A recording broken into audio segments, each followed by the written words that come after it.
6장은 문화와 종교가 우상이 될 수 있다라는 이제 내용이고요.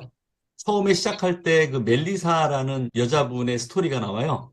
이 사람이 아주 공부를 굉장히 잘해가지고 그 JP 모건이라고 굉장히 큰 투자회사 있지 않습니까? 29살에 거기 부사장까지 올라간 거예요.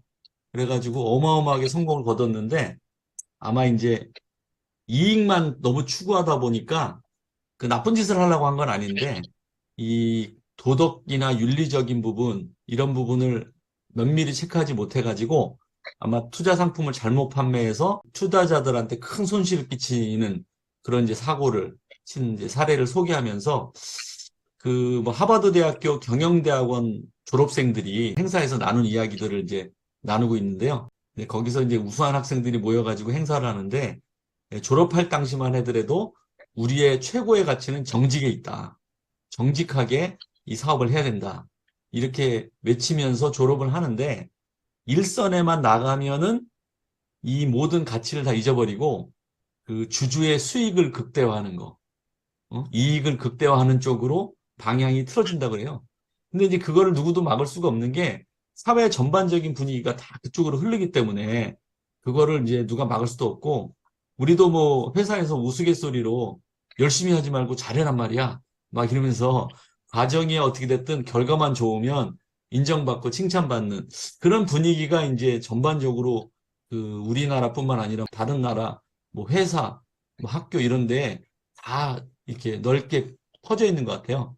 이제 그런 문화 현상들이 그런 사회적인 사상들이 우상이 될 수 있다는 내용을 이제 쓰고 있고요. 예전에는 이제 뭐 하나님이라든지 국가라든지 이 사회, 이 민족, 우리 가정 이런 것들이 굉장히 높은 가치를 가지고 있어서 내 개인의 생각과 내 개인의 이익과 충돌할 때 그런 부분들을 나의 가치보다 항상 위에 두고 살아왔는데 지금은 이제 개인의 자유가 극대화된 시대, 물질 만능 출세 성공주의에서 벗어나서 이제 가정이 붕괴되고 이제 불륜이 로맨스로 미화가 되고 수익을 뭐 극대화하는 것이 아주 그냥 그 바람직한 현상으로 이렇게 인식되면서 국가, 하나님, 윤리, 도덕 이런 것들이 이제 뒤로 밀려나는 것이 아니냐 이런 이야기들을 이제 하고 있어요.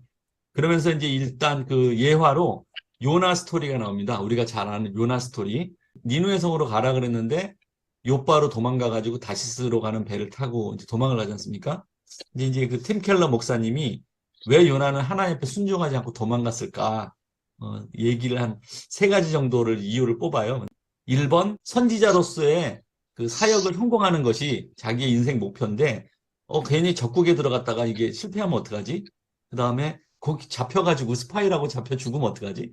이런 이제 걱정과 자기의 공명심 이런 것들이 우상이 되고 두 번째는 이제 문화적 우상이죠. 문화 우상. 이스라엘의 적국인데 우리나라 우리 민족을 사랑하는 내가 적국에 가서 적에게 이러한 일을 이로운 행위를 할 수 있어? 그런 이제 문화적인 우상. 세 번째로는 이제 종교적 우상. 그래가지고 하나님의 뜻과 내 의견이 충돌할 때 이건 아무리 하나님 명령이라도 이건 받아들이기 힘들지. 그러면서 자신이 옳다는 것을 주장하는 그 교만과 자랑의 우상. 이 세 가지를 이제 그 이유로 요나가 하나님의 명령을 거부하고 돌이킨 이유로 팀 켈러 목사님이 꼽고 있습니다. 그래서 요나서 4장 2절 3절에 보면은 그건 이제 물고기 뱃속에 갇혔다가 결국은 하나님 앞에 다시 이제 회개하고 돌아와서 니느웨 성에 가서 사흘 길을 돌아다니면서 외치라 그랬는데 단 하루만 딸랑 외치고 이제 나오죠. 근데 자기가 볼 때는 택도 없는 그 이스라엘 사람이 가가지고 강대국 아수르 수도인 니느웨 가서 회개하라고 떠들면 백성들이 말을 안 들을 줄 알았는데 하루만 돌았는데 벌써 왕한테 그 명령 그 전달돼 가지고 그 온 백성이 금식하면서 해결하니까 이게 요나가 당황한 거예요.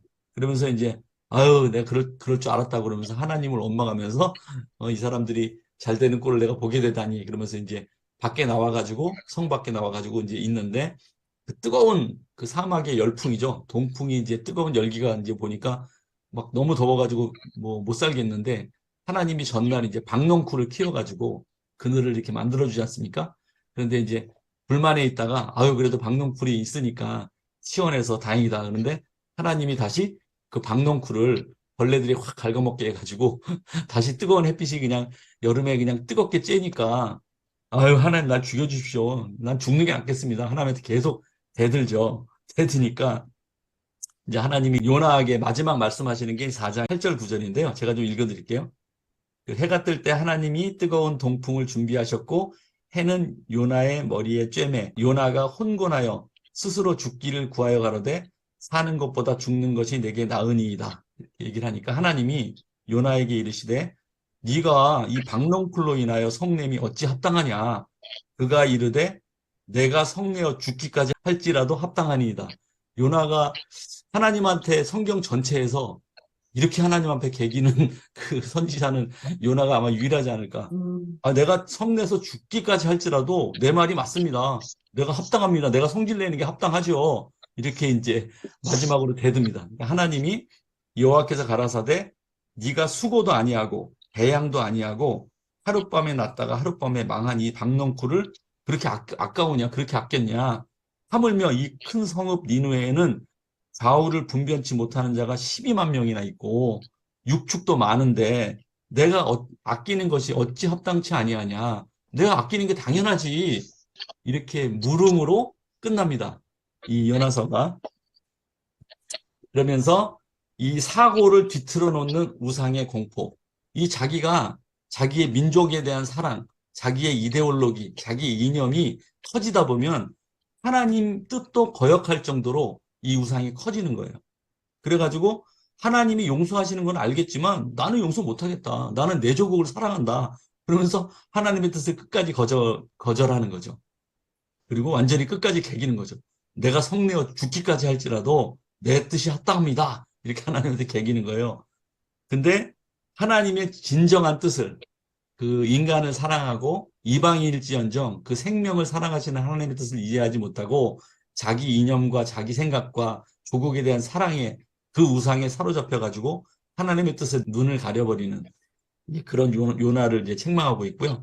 결국 팀 켈러 목사님은 요나는 결국은 이 우상에서 벗어나서 회개했을 것이다 라고 예상을 하고 있어요. 왜 그랬냐면 자기가 하나님의 뜻을 깨닫지 못하고 하나님의 대들었던 수치스러운 상황을 그대로 성경에 묘사하고 있고 그리고 마지막 질문은 그 결국은 우리를 향한 질문이 아니냐 이렇게 얘기하면서 박넝쿨의 묵상을 잘 정리한 걸 볼 수 있습니다.